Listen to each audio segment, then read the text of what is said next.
Hi everyone, and welcome to my video about how to make your gut feel amazing. And aside from getting a nice tummy massage from someone who's generous enough to give it to you, I'm actually talking about using fermented foods to make yourself feel better. And what you might not know about me is that I had kind of not a good stomach situation while I was in university, and I had to go to the hospital and get a lot of tests done, and I was on medication. But what I've learned over the years is that you can eat fermented foods and beverages that support your gut bacteria so that you have a healthy gut. And if you have a healthy gut, your digestion is on point and you feel physically and emotionally better. In fact, there's a lot of research that's done about how your gut affects your brain and your mental health. Sometimes your gut's even called your second brain. So you should look that up. I'm not going to give you guys medical advice here. But what I do want to do is help usher you into the world of delicious fermented foods and beverages that have been used over centuries in different cultures. And a lot of this stuff you can find in your local grocery store or health food store. Not only is it great for you, but it's amazingly beneficial to building up your positive bacteria in your gut.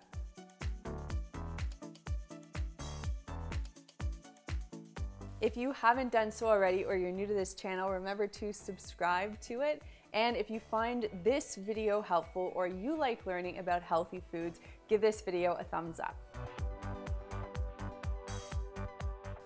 First up is my favorite beverage of choice, kombucha. And the brand that I get at the health food store is GT's, but there are lots of good brands available.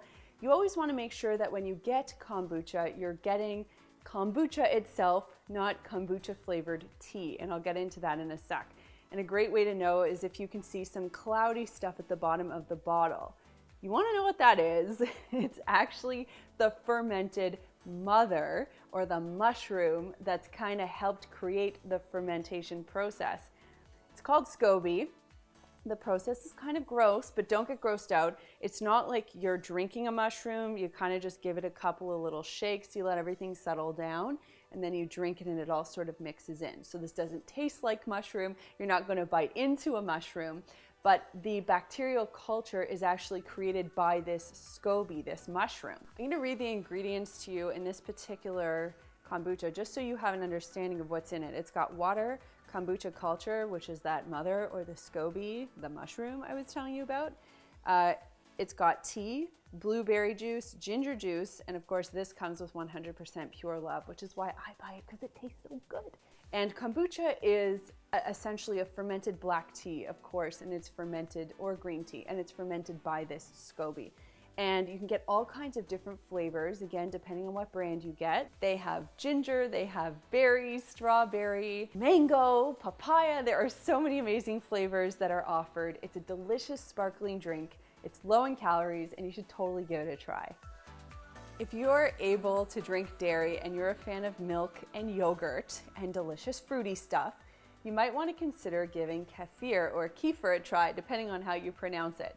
It is a fermented yogurt beverage, so you can see in this bottle here, it's liquidy. So a lot of people use this in their smoothies in place of milk, or if you have milk, you can just sub out a glass of kefir instead.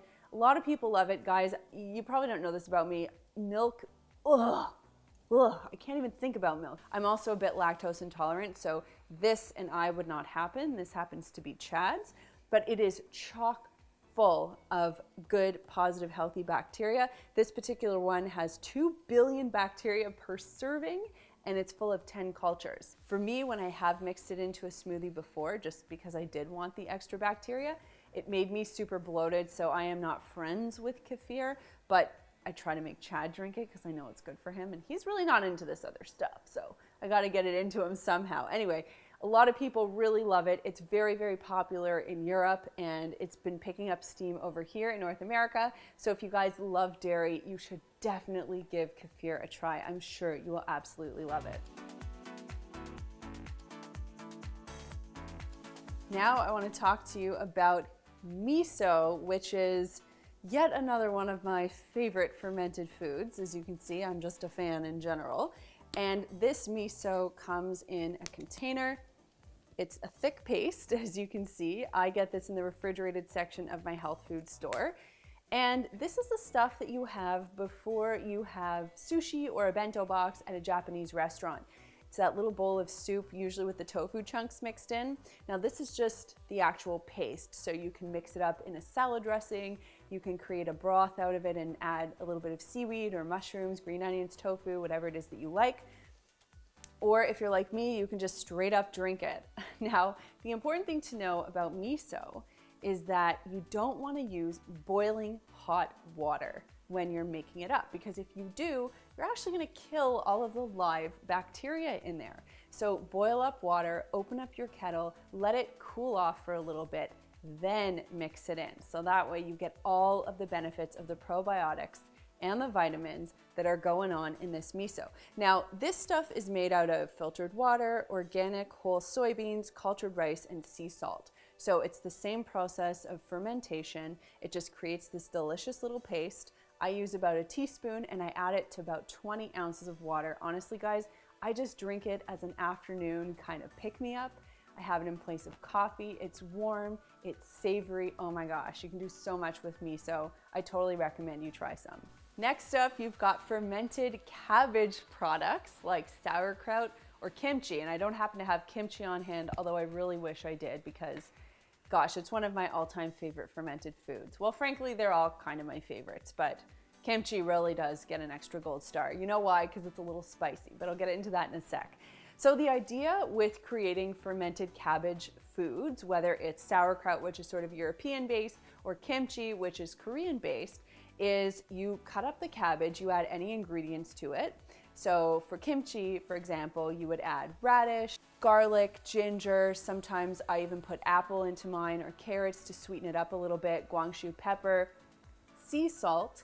And for regular sauerkraut, you just put good old cabbage and sea salt. The next thing you do is you kind of press everything down really firmly in a mason jar, and then you weight that, you put a lid on it, and you let it ferment for a couple of weeks. And this starts to kick up that bacteria production and ferments it, so it softens it up at the same time and melds all the flavors together. Honestly, I'm like drooling thinking about kimchi right now. Okay, calm down. So once it's ready to go, you pop it in the fridge, and then you can use it as a side dish or a condiment for just about anything. And Europeans who eat sauerkraut, they eat it practically at every meal. Probably not breakfast, but anything savory. And Korean people eat kimchi all the time because they know the benefits of fermented food. The great thing about cabbage is that it's packed with healthy vitamins like vitamin A, and also it has antioxidants in it. So it's a super healthy food to eat. It's also low in calories, and it's pretty easy to come by. And if you're crafty, you can make it yourself. In fact, today, guys, I am gonna make kimchi, and maybe in the future I'll make a kimchi video because it is just that good.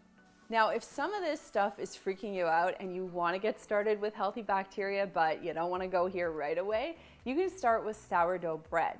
All bread is made with yeast, but sourdough bread, the yeast that's used for that, just has a higher concentration of healthy gut bacteria. So it's a great way to sort of get started with things, and then you can sort of open yourself up to the other opportunities for positive bacteria. Although I have to say, the stuff that's been refrigerated and is actively fermenting, that's the stuff that's really going to help you pack that good bacteria punch in the gut. So now you know how to get a lot more healthy bacteria into your gut. Nice little punch in the gut for you. And remember, the healthy bacteria that you get in there is going to make you feel better. It's going to get your system working better, and it's going to make you mentally feel better. So it's all good. And if you guys want to see me make kimchi or kombucha, let me know in the comments, because I will try to make a recipe video for you guys if you're interested. And if that doesn't appeal to you, at least let me know which of these foods you're going to give a try. Remember, you can just hit up your local health food store, go to the refrigerated section. That's where you're going to find all of this. If you found this video helpful, please give it a thumbs up, and remember to share it with someone who might find it helpful as well. If you haven't done so already, remember to subscribe to this channel, and don't forget to check out these two videos that might be helpful to you as well. Thanks so much for watching, and I'll see you soon.